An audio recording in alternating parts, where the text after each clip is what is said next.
If you want to play smart singles, there are 2 shots you've got to practice so that when your opponent comes to the net, you start winning a lot more matches.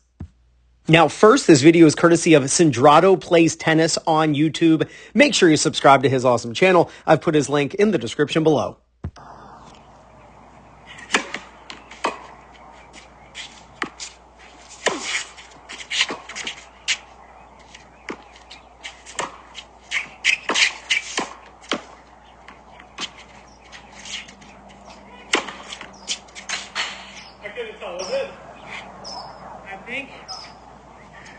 I think it's this mark, RJ.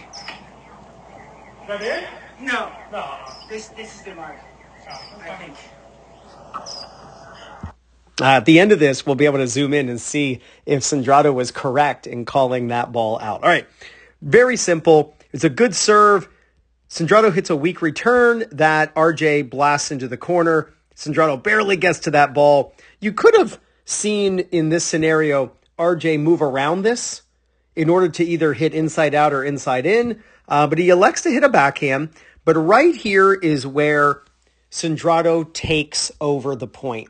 That even though you see RJ attacking, Sandrado, super smart, and I've made so many videos now with his videos and his match play, and I've kind of gotten to know the way he plays, and he is a very smart player. And he uses the fact that RJ is about 21 feet from the net to Sandrado's advantage. And watch the first shot that he gives RJ. He gives RJ a low volley.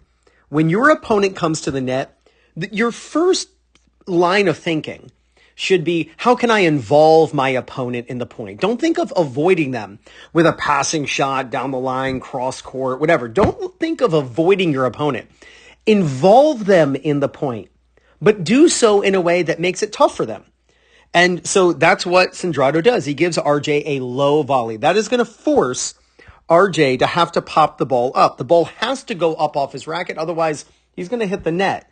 And when you see this with RJ, watch Sandrado. He starts moving forward. He's actually expecting a weak volley that barely goes over the net. And then Sandrado can come in and then he can go for the pass. It's called the 2-shot passing shot strategy. But credit to RJ, he hits a deep volley and he actually pushes Sandrado backward. Now here is another really smart play. When you're getting pushed back, again, when you're moving back and you're a bit defensive, don't go for an offensive shot, passing shot. Don't try to avoid your opponent. Think of lobbing, and when you lob over your opponent's backhand side. You've got to know if your opponent's right or left-handed. You have to know where their backhand volley is so you can force a ball up over their backhand side. And that's exactly what you see Sandrado do.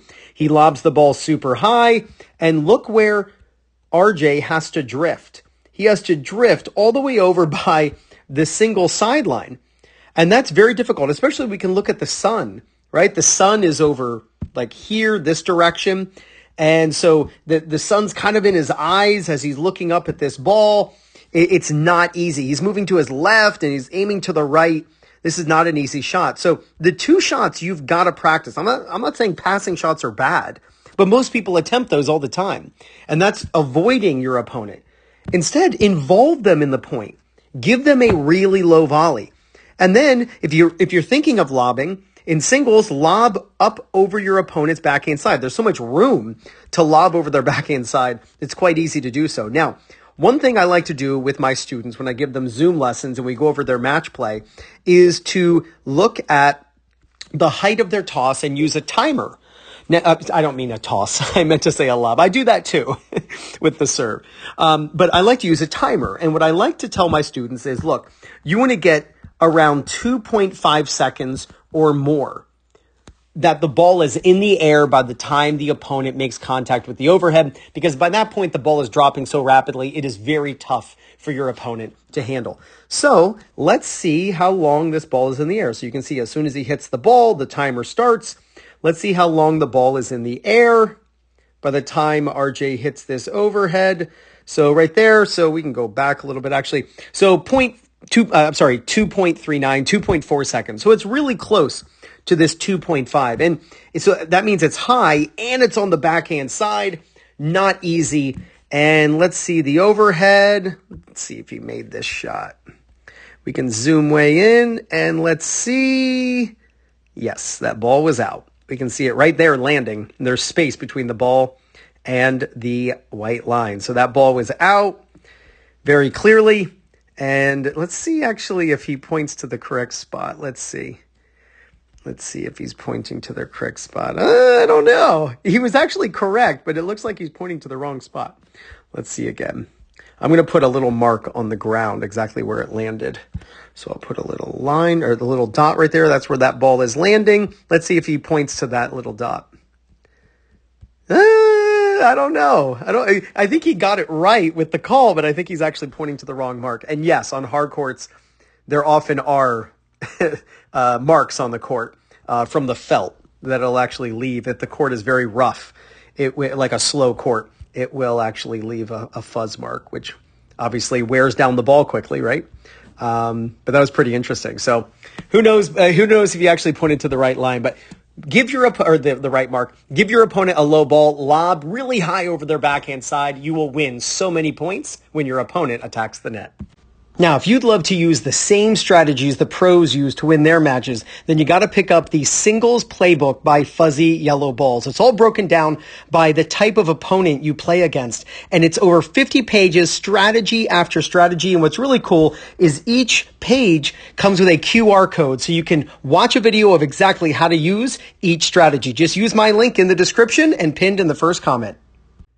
And if you're looking for people in your local area to play matches against or practice with, maybe you want to find a league at your level, or if you want to find a coach who's close to you who can help you with your game and help you work on the strategies like when your opponent comes to the net, then use my link for PlayYourCourt. And it's playyourcourt.com/2-minute-tennis. When you use my link to sign up, you get 50% off. When your opponent comes to the net, give them a low ball. Involve them. Don't avoid them. Involve them. They're not a pro tennis player. Let them screw up a low volley, or let them screw up a really high lob that they're trying to hit as an overhead. If you would like me to analyze your match play, go to 2minutetennis.net and sign up for a Zoom private lesson where I'll go over point by point a match with you live on Zoom. I'll share my screen. You'll see the whole thing. I'll record the whole thing. It's the best tennis lesson you'll ever take. Just go to 2minutetennis.net to sign up for one of those amazing Zoom lessons on your match strategy. You work on these ideas, there's no doubt you're going to gain confidence, win more matches, and play much better tennis. This is Ryan Reedy from 2minutetennis.net. You got this.